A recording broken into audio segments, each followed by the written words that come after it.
Mr. Repay, move us along, please. Well, they're going to be on their next same engineering firm, same city. So they're going to go Silverhawk right now. That'll keep it easy. We'll move right through this one. This wouldn't be too bad. Okay, just to kind of get a summary here. This is a Silverhawk drainage improvement projects where the city is asking $140,000 to do an in-depth study of this area. Again, one thing we're going to be talking about is an area that's located to the northwest side of town, and an area called White Hawk Community with the golf course here.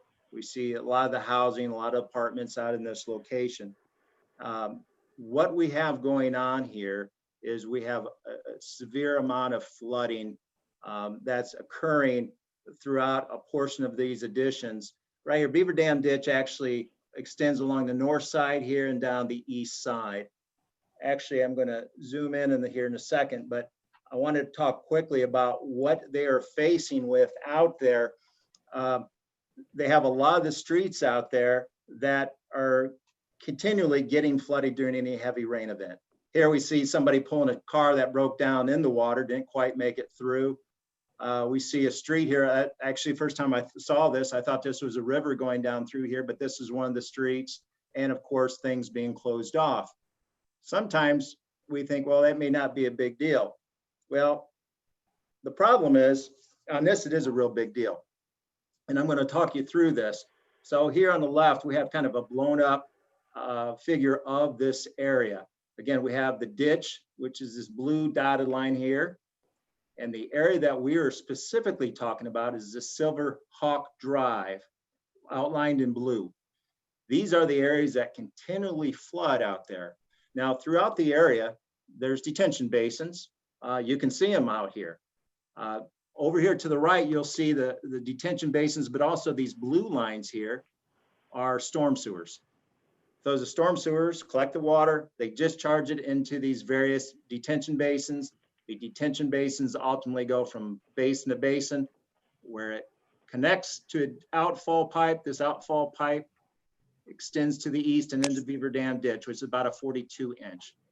Now, what I'm showing here is a very high-level study that was done years ago. Okay, just gives us an idea of what's going on.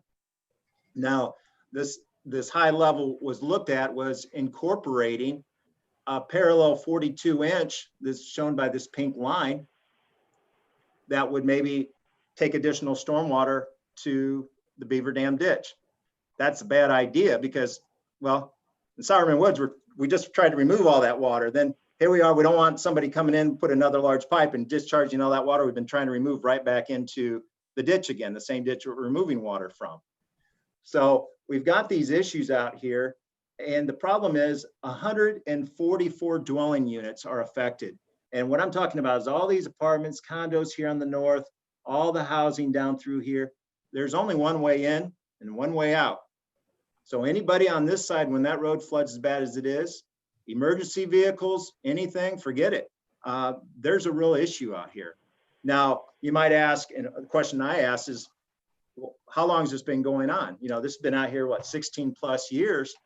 Well, one thing we see is that, I'm going to pull up a map real quick showing a drainage area. Now this, I pulled this from Stream Stats report, was a geological survey showing the extensive drainage in areas. So this yellow area, here's Crown Point, here's a yellow area, and this dot is the White Hawk area, which is downstream from this whole thing. So you're looking at 14 square miles approximately that ultimately drain to the downstream area, which is where this is located.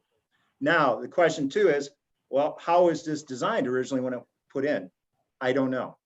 It's a much older edition. I wasn't part of it. But what I do know is many years ago, before there was a lot of the agencies in place that really regulated the stormwater, the runoff, the storage, and everything else, is that as communities continue to develop more and more, we see we have more impervious area, we have more runoff. So everything is inundated downstream from that collection area, and the furthest downstream before Beaver Dam Ditch is this entire area of the White Hawk community. So what we're looking at doing is doing an in-depth study to find out ways that, what do we need to do? You know, you look at it, you say, well, we're going to have to create some kind of storage. We don't want to just discharge, put bigger pipes to the ditch. So one thing that we're looking at a study is studying exactly that. What kind of availability, what kind of land do we have available for additional detention? You know, we can look at things like subsurface detention under the existing road. There's a lot of different things we can look at to, again, remove this water from the beaver dam ditch. We have better water quality because we're detaining it. We're solving a problem out there so we can give access to people. They're not worried about not being able to leave their homes during a heavy storm event. And so again, it's a big study because it's not a study we just look at something like this and say, okay, well, we need a design for that. A study that we're talking about is a study that we need to go out. We got to survey, find out where the water's going. We got to do modeling to find out really how is the performance of this stormwater affecting everybody. And then we got to look at the ways to address it. So that's really it. There's not a lot to say because, you know, I don't have the answers to a lot of these things because that's why we need to do the study so we can find out what is the problem out here and how can we address it. Interesting. I have a couple of questions. I mean, I brought up the gates of St. John. I mean, you know, that's going to have a huge impact on this area, you know, and part of the study should be not only just what you're looking at here, but what's going to happen when everything is developed west of this site. I mean, that's going to have a huge impact on what's going on here because it sounds like we don't even know where the water is, you know, originating that's causing the problems we have now. Yes. Yeah. And that's part of the study. Yeah, we'll look at all that. Yep. You know, and then if you develop all of that cornfield that's just directly to the west of this location, if you go to the big, you know, the larger map, you'll see that. I mean, all of that is funneling through this, which is going to go through Sowerman, which is going under I-65, which eventually is going to be in downtown Hobart. So the thought process, at least from my viewpoint, is, you know, maybe the study should be a little bit larger and maybe we should bring in some other municipalities because, you know, the old school way in the region was let's hurry up and move everything out of our jurisdiction as quickly as possible. And that has to stop because, you know, we're getting to be a little more congested and we have to think about the big picture. And this is a perfect example of that. And it's teed up specifically for that because right now it's flooding and there's nothing but wide open space around it. Yep. I mean, so Chairman, I agree. I get calls all the time from other communities because we're developing here in Crown Point, and we definitely, like I said earlier, we don't want to go ahead and just take our problem and pass it off to somebody else. We want to be part of the regional solution, just not for the benefit of Crown Point, but for the region itself. And what is so frustrating about this location is you can see it rain very quickly and see flash flooding take place. What typically happens here, it'll stop, it'll be hours, then this place floods. And these people are so frustrated because now it's flooding, it's not even raining. It's because all the water is flowing into this area here from that large yellow mass you saw before. And these people can't get out of their homes. And, absolutely. So we definitely got to look at this holistically as a more than just a Crown Point project. And I agree with where you're wanting to take this look at this project in this area globally in the South County. Yeah, it's a small dollar amount, but it is a challenge. I mean, I'm thinking about what was it? It's north and west of here. You know, Lewis Tree Farm looks like an area like this to me, where you got a 2-lane road running across the north, a whole bunch of acres that just got sold that are going to get developed. And, you know, I see some low-lying stuff in that area. This just looks like another problem just like that waiting to happen. Yep, absolutely. Does this go back to the original development and things were kind of being just sized for this and not planned for any inundation of water coming from other areas? Absolutely. Yeah, you know, you can't fault the decades of planning before because we're better today based on history. You know, when this thing was developed, this was developed before my time in office, and so you can never really go back and say they did everything wrong because at that time they had the best information they had at the time to do that development, just like we're doing today. But I think now there's enough information and technology and programming that's out there that we can model for growth that's going to happen, 20, 30 years down the road. And I don't think that was ever done back in the, late 70s or 80s and 90s. And we're paying the price.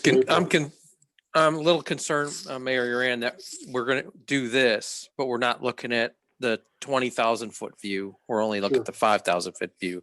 And we didn't really address the problems that are going to come down in the future. Yeah. Well, I think that's a concern for all of us. Yeah. I mean, we got real problems today, and I agree. We don't want to have problems, down the road here. So nobody wants to sit here. I think our only goal is to leave it better when we received it. And you have to look holistically like that, Commissioner. I agree with you. And, to your point, you were saying that, nobody looked 20, 30 years ahead. And I think it is because we're better collectively as, a larger community. But I think back in the day, it's not like we didn't have the technology or the know-how to do the same modeling and studies in the 80s and 90s. I think it was just, I'll just call it for what it was. It was greed-driven development. Who cares what's going to happen as long as I get paid today? And that's what I think we get challenged with when we see, especially, I'm a guy from Gary, I live in Hammond. So I'm North County, and there's a whole lot of development going way south, further south than you, right? Even to Lowell. Sure. And, we get a lot of requests from the communities from, from Winfield all the way across through Crown Point, Cherville, Dyer, that probably are the prime contributors to our downstream water. And those are the exact type of developments that cause these types of issues. So we get it. We do appreciate you guys coming and just saying, hey, we don't know. I mean, just fessing up. But I'm just letting you know, these are the challenges that we have when we look at these types of projects. We're like, holy cow, another one, what the heck? Well, the communication is the key. I think, I didn't want to throw anybody on the bus, but we didn't have technology back then as far as modeling. But I think we're better equipped today to communicate outside our comfort zone and outside of our boundary of our walls. I concur, and I completely concur. If we get one thing out of COVID for 2020, we would never be sitting here doing a Zoom meeting tonight from our homes and bringing everybody collectively together with a bigger audience. Yep, completely concur. So thank you for bringing this one to our attention as well. That's all I got. Okay, gentlemen. Anything else? We appreciate everybody's time. Thank you. Thank you, Mayor. Thank you, team. We appreciate it, gentlemen. It was enlightening.